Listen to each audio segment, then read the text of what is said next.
Please rotate your phone.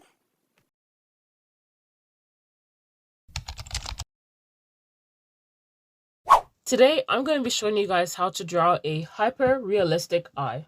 And here are the supplies you're going to need. Sharpener, an eraser, but because I don't have a kneading eraser, I'm going to be just using a regular eraser along with a cutting knife in case I want to chip away the rubber for any fine details or fine edges. I'm going to show you guys how to do that later on in the video, so don't worry too much. I'm also going to be using some blending stumps. If you don't have a blending stump, just use tissue paper. That works perfectly fine as well. Don't use your fingers though, because the oils from your fingers can leak onto the page and give your drawing a very yellowish tone over time. So just stick to either a blending stump, tissue paper, or you can just blend with your pencils. Next, all the pencils I'm going to be using are HB pencil, 6B pencil, a 4B pencil, a 2B pencil, and a 4H pencil. Don't worry though, if you don't have as many pencils as I do, you can just use a regular HB pencil. You just have to be a bit more careful about the way you apply pressure onto the page, but that's completely fine. So also, if you guys see me, dipping into some other pencils that I may have 5B or 2H, don't worry too much about that. For the most part, this is all I'm going to be sticking to. I may just use a couple of other pencils here and there for final details, but for the most part, this is what I'll be using. And finally, we can't forget the paper. So this paper is 200 GSM, and I just ripped it out from my sketchbook, and this is basically what I'm going to be drawing on and showing you guys how to draw a hyper-realistic eye with. So I think we're ready to get started. So I am going to be drawing from reference just to help me get the proportions kind of right. Here's the reference I am drawing from. I'll put it up on the screen here somewhere. So if you want to follow along to this video, you can, or you can go and find the reference yourself and just add on some finishing touches once this video is over. But yeah, here's the reference I'm drawing from. So if you see me glance at an iPad at any stage, just know that I'm looking at the reference. So to begin with, start off by drawing a line, and this is going to help us get the composition of the eye correct. To begin with, we're going to start off by drawing the inner corner of the eye. Now, if you're having trouble drawing the inner eye, you can in fact just draw a small triangle and then soften the edges, because the shape of the inner eye is similar to that of a triangle, except with the edges softened, and then once you've drawn the triangle with its softened edges, you can just connect it to the rest of the eye. And try your best to get the shape of the eye correct. It really depends on what reference you're drawing from, or if you're not drawing from a reference and you're just following this video, that's perfectly fine too. While you're drawing the eye, just make sure to apply light pressure onto the page in case you want to erase what you've drawn. This will make sure that there's no heavy marks onto the page and that it doesn't also ruin the quality of the paper while you're drawing, because bad quality of paper can also affect how your drawing looks in the end. Just make sure to draw it lightly so you don't leave heavy marks on the paper while you're erasing. So now once you've got the shape of your eye down, next thing is to add a little bit of detail in the inner corner of your eye, and also to add the lines underneath your eye and above your eye as well, just for a little bit of extra detail. The stage we're in right now is basically we're just drawing the layout of the eye. We're drawing all the lines and all the little details, and then after that it's basically time to get into the shading, and after the shading just final details and you're done.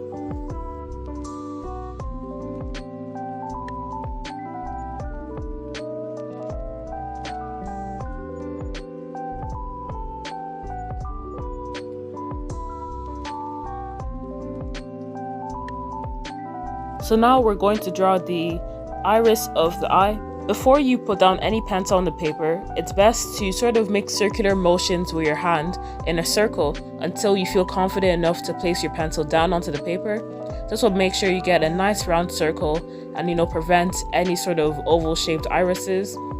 Another way to draw a perfect circle for your eye is to draw a big circle, and any part of the circle that falls outside of the eye, you can just erase that bit, and then that will give you a nice rounded realistic look for your eye.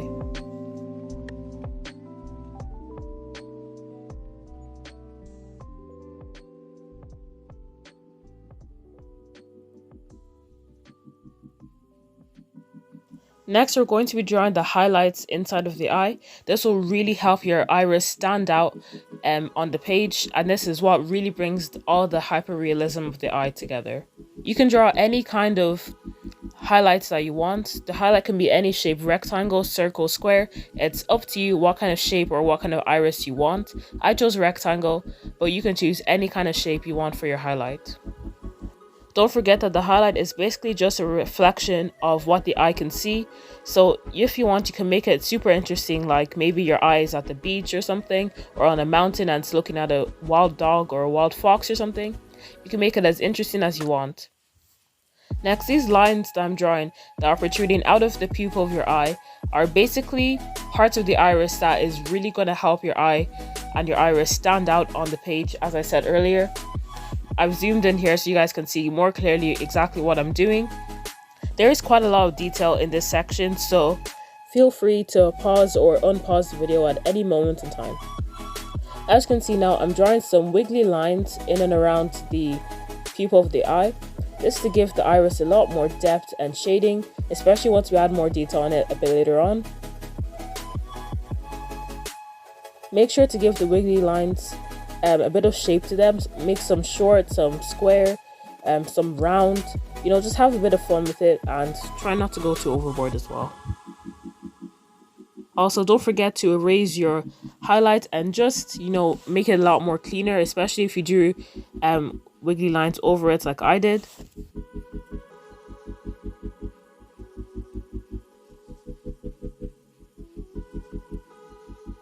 Time to add some more shading and detail to the iris.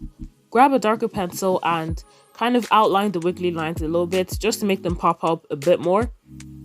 You can also give the lines a little bit more definition by going over them, and don't forget to kind of color in the bottom of the wiggly line. Just add some more shading and detail. I'm sure you guys can clearly see what I'm doing.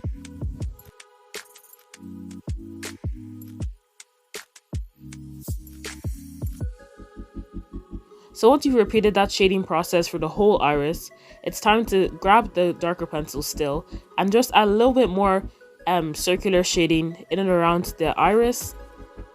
This will help the iris have more of a 3D effect and help it stand out a little bit more on the page.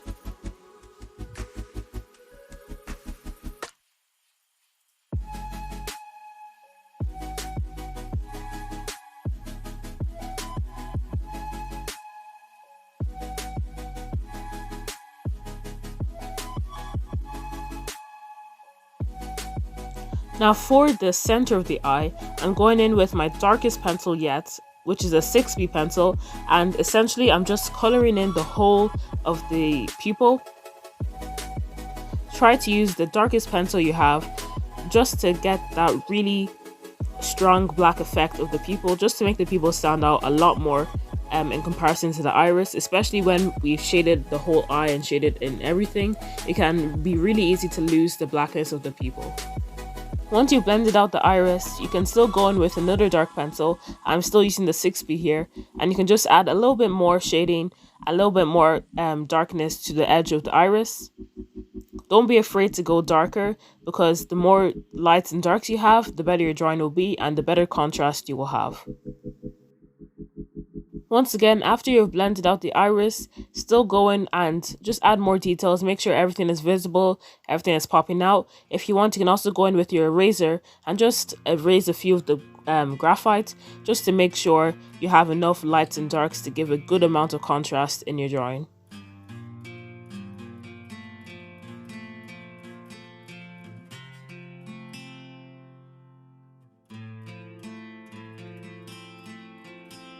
It's totally okay if your drawing looks a little hazy or splotchy right now. Mine does too. Just remember to keep on erasing the necessary parts and adding a little bit more depth to your iris.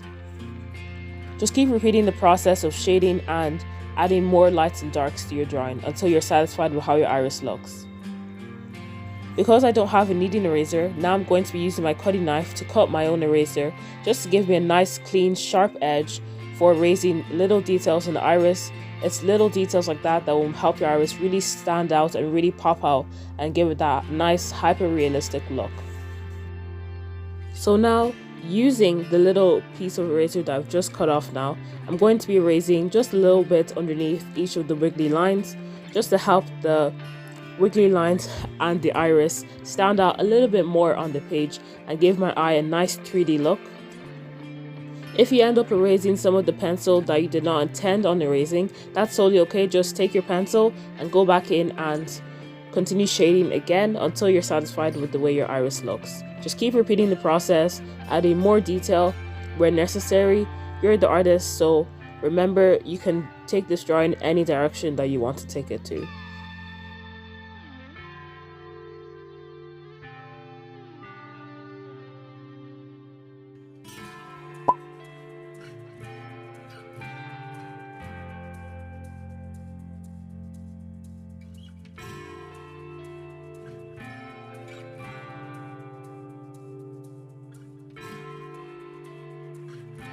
Once you are satisfied with your iris, it is now time to work on the eyeball. And taking a lighter pencil, I think this is my 4B now, I'm going to be using my 4B to add a little bit more shading and depth to the eyeball itself. You can do whatever kind of contour or shading you want here. I'm going for more of just a straight line kind of shading, but you can also do circular motions or any other kind of shading. You can also do cross hatching as well, or just regular hatching. It's up to you. Again, you are the artist, so you can do whatever you want with your drawing.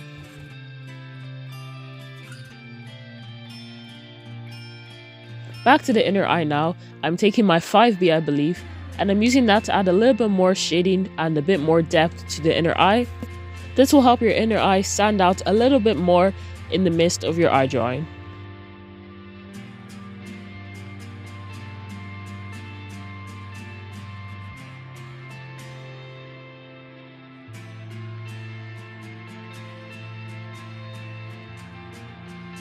You know the drill by now. Once you're done shading, it's time to blend out what you've shaded using your blending stump or a tissue paper, depending on what you're using. Or if you also want, you don't have to blend everything out. You can also just leave it as is or use your pencil for shading. Here I'm zooming in so you guys can see exactly what I'm doing on that inner eye. I'm using dark pencils to make sure I get enough contrast, and then I'm also going in with my little eraser and I'm just using that to sort of erase more of the graphite off to give that nice balanced and contrasted look.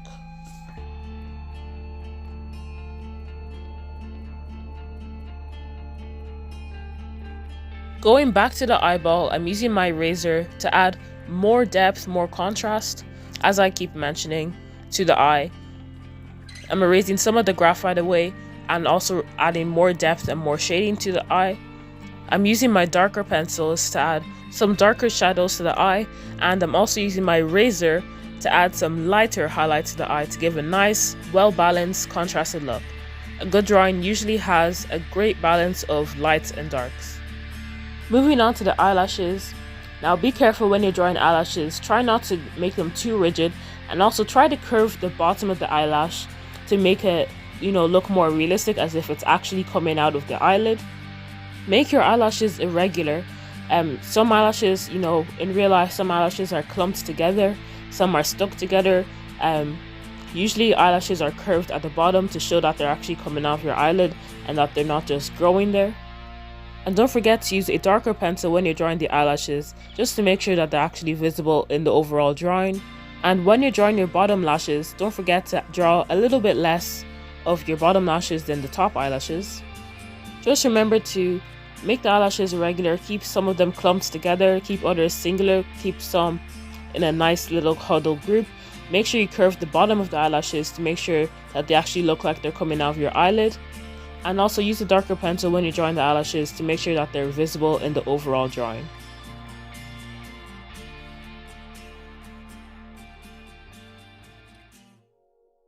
Once the eyelashes are completed, go in with your blending stump and just add some more shading and depth to the actual skin around your eye. If you're not using a blending stump for this process, you can also use a pencil. Just make sure to use a lighter pencil, and you can also do cross hatching for this process. Just try to make sure that there's a clear difference between the eyeball and the skin around the eye. Don't let the two sort of merge in together.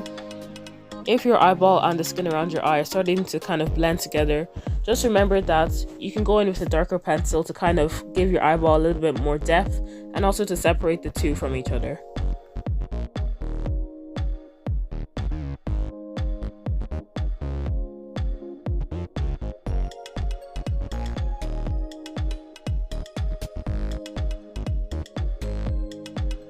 Once you have blended out the skin around your eye, if you accidentally kind of lost some of your eyelashes in the process, you can just go in with your darker pencil again and just go over your eyelashes and continue drawing them.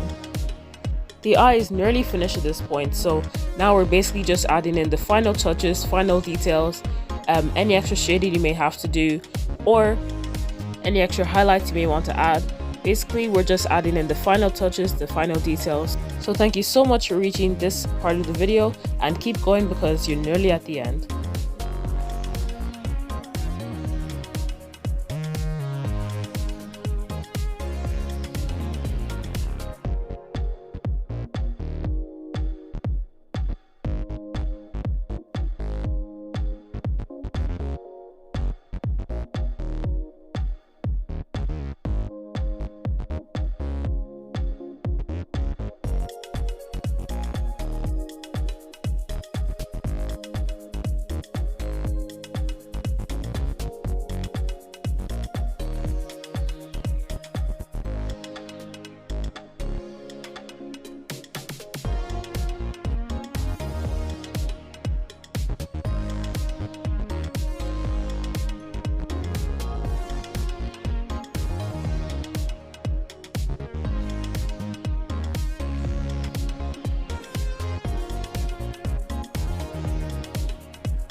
Another detail to add is draw the reflection of your eyelashes in your eye. This detail will help your eye seem even more realistic than it already is. A crucial detail I did not mention earlier is when you're drawing the eyeball and your iris, don't forget to shade in the top of the eye a little bit darker than the rest of the eye. This is because your eyelid actually casts a slight shadow over the top of your eyeball, so adding more contour and more depth at the top of your eyeball will really help your eye stand out and really come together.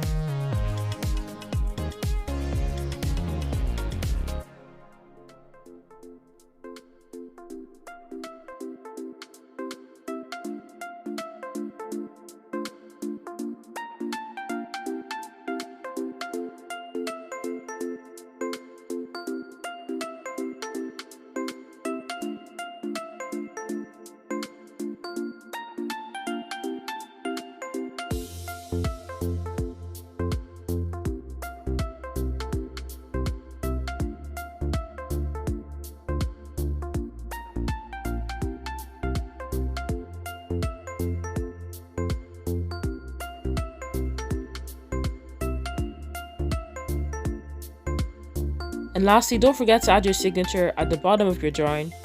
You can even add the date to remember when you drew this masterpiece.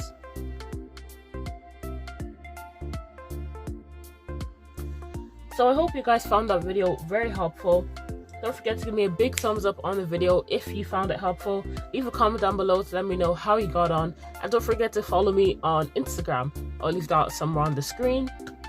I will also leave a link to the reference in the description box down below, so don't forget to check that out if you want to add some more finishing touches or finishing details. So again, I hope you guys enjoyed the video, and I'll see you guys next week. Bye!